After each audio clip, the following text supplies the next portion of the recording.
Okay, next up we are going to have Laila, who's going to be our next speaker. So Dr. Laila is an educational psychologist, lecturer and founder of Psychologists Beyond Borders, a nonprofit dedicated to providing trauma-informed psychological support to war-traumatized refugees.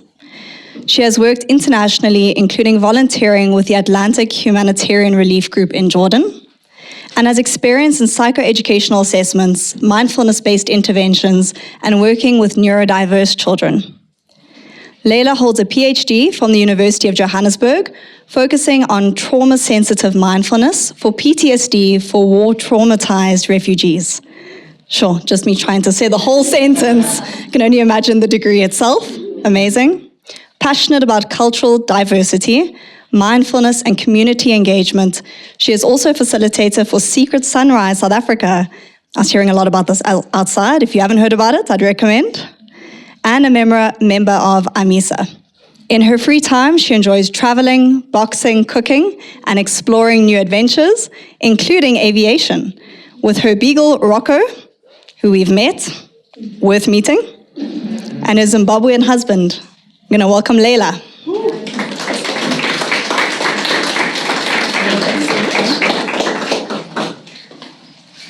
Thank you so much for that warm welcome. And thank you for letting me be here to tell my story. So I'm going to use someone called Joseph Campbell. I'm not sure if you're familiar with Joseph Campbell, and he talks about the hero's adventure. Okay, so I'm going to look at my phone from time to time. It's not like I'm looking at messages, but I'm just making sure that I have my actual stages ready. Okay, so Joseph Campbell actually says that, a hero's story actually follows a specific template, like a story template, all right? So for every hero story, if you can think of your Harry Potters, to your Lord of the Rings, it always starts off with this call to adventure. It has to be this weird, strange call that takes you away from the familiar. It shifts, whether it's intentional or unintentional, whether you're fighting against it or whether you're going with it. There's a call to adventure. And once you take that call, you embark on a journey. And when you're on that journey, you are filled with quite a lot of fun things as well as a lot of challenges. And eventually the hero sometimes fails. The hero falls. And then the hero has to actually learn something, like find the elixir, find the actual, the potion or whatever this charm or the spell is to come back. There's like a resurrection. And when you resurrect, you have to return to the ordinary world with this elixir and bring something with you. So I'm going to share my narrative with you using the hero's adventure, because just interacting with some of you and then watching you and listening to your story as well, I would like you all to consider yourselves in this room heroes. Every one of you are sitting here because you answered a call to adventure. And this was one of it, sitting at Genius Premium. That was one of the calls. So when you answered that call, the adventure started. It didn't end. So I'm going to let you know about my call to adventure, just using these little connotations. All right. So my call to adventure, and how did it start? So psychology for me wasn't just about earning degrees and carrying on studying. I would never do that to myself intentionally. Wow, okay, I do have a life, and as you heard, I love doing lots of things with it. So it was an answer for a very deeper call. So I've been growing up in South Africa along many different diversities and cultures, and just understanding the human mind and the nature is very exciting. My real call to adventure came when I was called to leave the country and go to South Korea for 2 years. And in those 2 years, I taught English. And I was like, this was something very, very different. It took me out of my boundaries, stepped into something different, got into this new culture that I did not know a single word of Korean at that stage. And when I went there, it was 2006. And 80% of the population spoke Korean. All right, only 20% spoke English, and then I know how to speak Korean today, so this is amazing. So 2 years later, I come back to South Africa, and another call to adventure comes, and my world shifts, and I was involved personally in my own trauma, okay? So there's a massive shift for me, and that changed my life completely, my own personal trauma. But then that another adventure that I went through. And then, a decade and 2 years later, I found myself standing in the middle of a refugee camp in Amman, Jordan. And that shifted everything. All the textbooks that you have, all the knowledge and theories that you have fade in the faces of people who are war traumatized, sitting right in front of you and experiencing something that we now know as trauma. And trauma is not just experienced in war traumatized refugees. And that is why I started the NPO. At that stage, I had no idea I was going to start the NPO. It was just the start to Psychologists Beyond Borders, because that's what psychology is all about. It's not about reading minds. We're not psychic, okay? And that's one of our favorite things at parties when people say, so do you know what I think? No, I don't. I'm not a psychic, okay? And you're not paying me to actually diagnose you. So that's not going to happen for free, okay? But at the same time, this is who we are. It's not about the diagnosis. And sitting with the war-traumatized refugees, it wasn't about that. It was connection. It was compassion. It was looking at a human being in the eye who does not understand English and who speaks Arabic, and I do not speak Arabic. But I had a translator, a professional translator with me who was translating at the same time. So it's synchronous translation. And then something happens to you when you do that in therapy.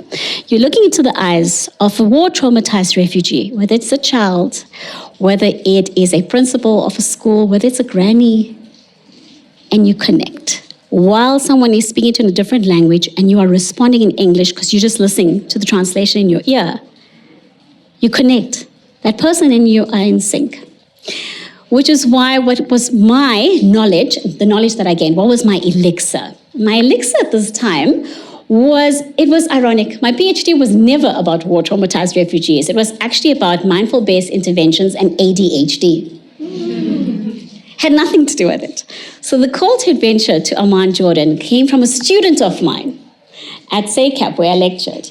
And I had lectured trauma. And she said, listen, there's something going on in Amman, Jordan, and they're looking for psychologists who are very fluent in trauma psychology. Would you go? Are you interested? We're looking for someone. And I said, yes, without consulting anyone. And then you have to make people believe it was their idea.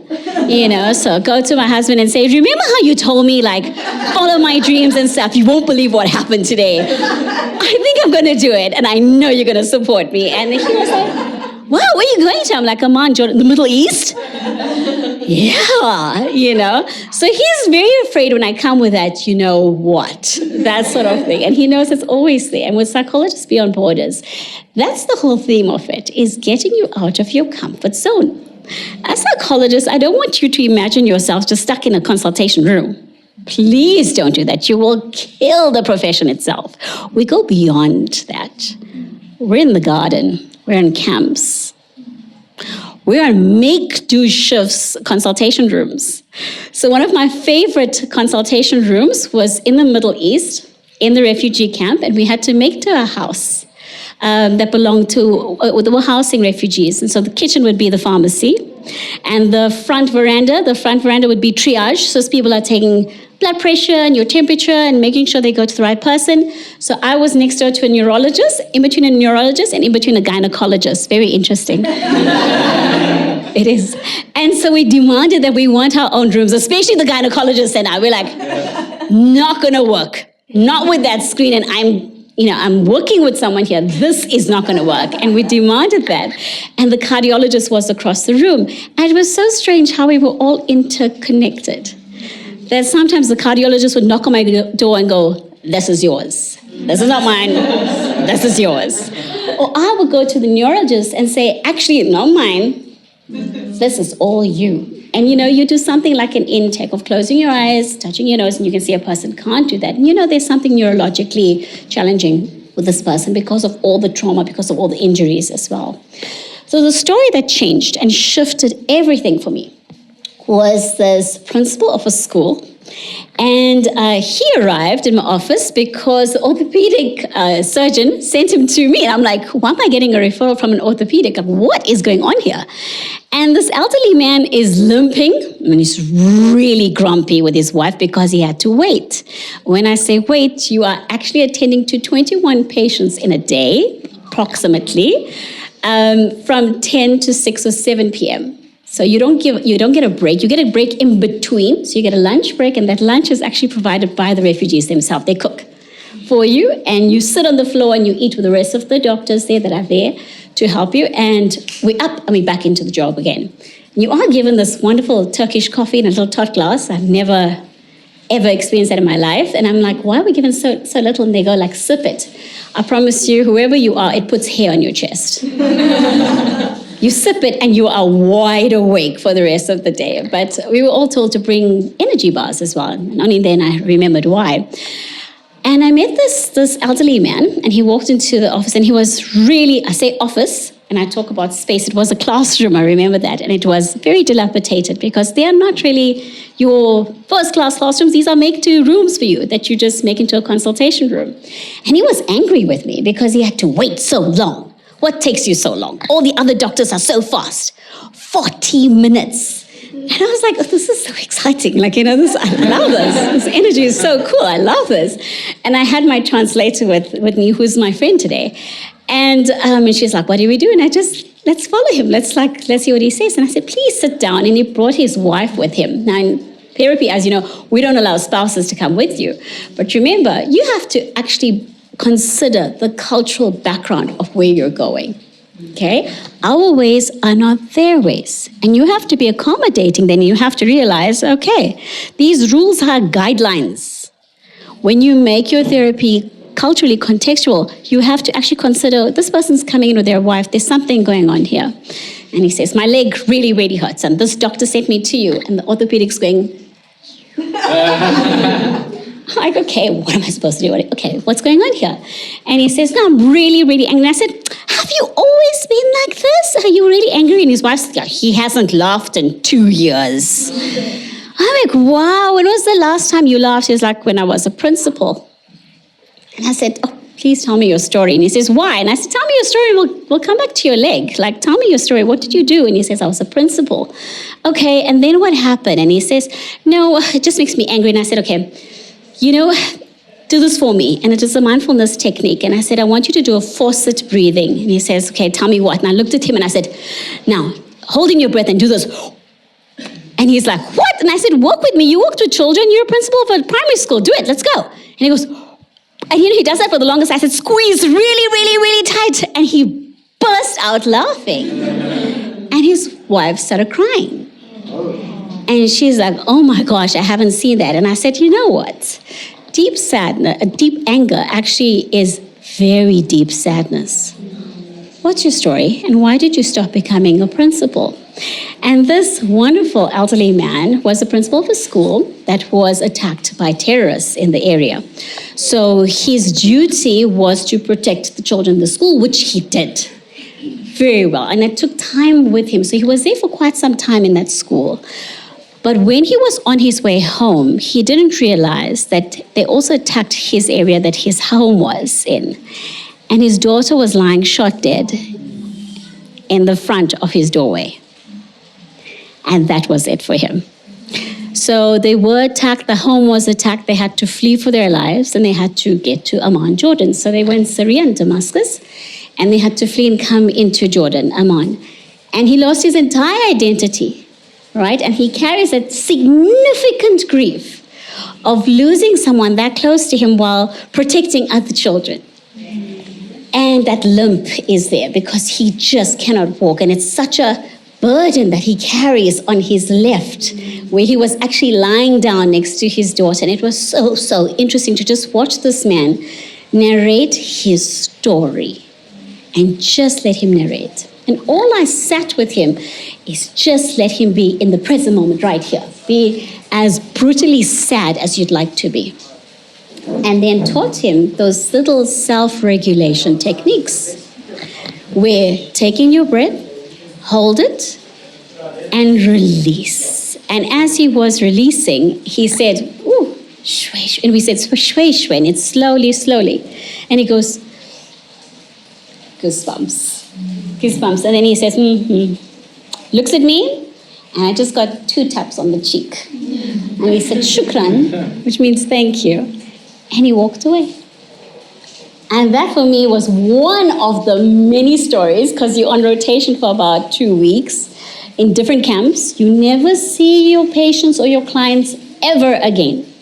So you get that 40 minutes to hopefully get the diagnosis right, get some kind of therapy that you can actually now reform. You have to adapt, use all your therapeutic technique skills in hand, and give someone something that they could practice. And for me, trauma-sensitive mindfulness was the elixir. Because it's so adaptive, because it's so forgiving, and it's because it doesn't have any age-related bias or culture-related biasness in it. It was, for me, the best elixir I could give the people that I met. And I did meet people from all categories. I worked with neurodiverse children on the camp itself as well. And that was one of my other favorite stories of teaching parents what is neurodiversity. Because in some cultures, autism is not recognized as an actual diagnosis. So just giving him a technique to calm a child which had a complete meltdown, and they were triplets in my office. Imagine that.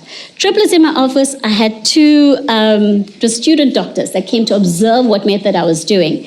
And I mean, guys, sitting on the floor in the middle of nowhere, wrapping one leg around the child and the other leg around the child, and carefully showing the father, and then swaying. And all I could think of was, twinkle, twinkle, little star. And I was humming. And I was humming, and I was rocking him, and I was telling the father, as I'm rocking, just rock him, just guide him. And this child started humming back. And again and again. And we were like, just doing this. And this is how you have to adapt it. Self-regulation, all those techniques. And I came back to South Africa, and that changed me. And they changed my PhD. Not with my consent, actually. It was actually my crazy supervisor at the time, who's late today. And she came up, hey, JP, and she came up with this wonderful suggestion when I went to visit her in hospital and I smiled at her because she said, tell me everything about this, this camp that you've been to. And I told her, and she goes, she's kept on smiling.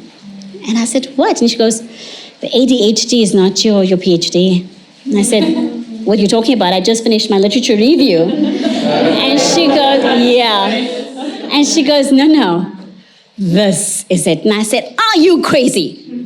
This is not what it's about. And I'm not doing that. And I sat with my literature review. And no. And she goes, just think about it. Call me in the morning. And I did. And I didn't sleep. I think 1 o'clock was my new proposal was drafted. Done. I was ready. And it just flowed. It's kind of weird how the universe aligns itself and works in your favor when you answer your call to adventure. When you shift from the comfortable and the familiar to the unfamiliar, to the scary. Because in that cave, I think it was Jung that also said that. Jung and Joseph Campbell quoted Jung.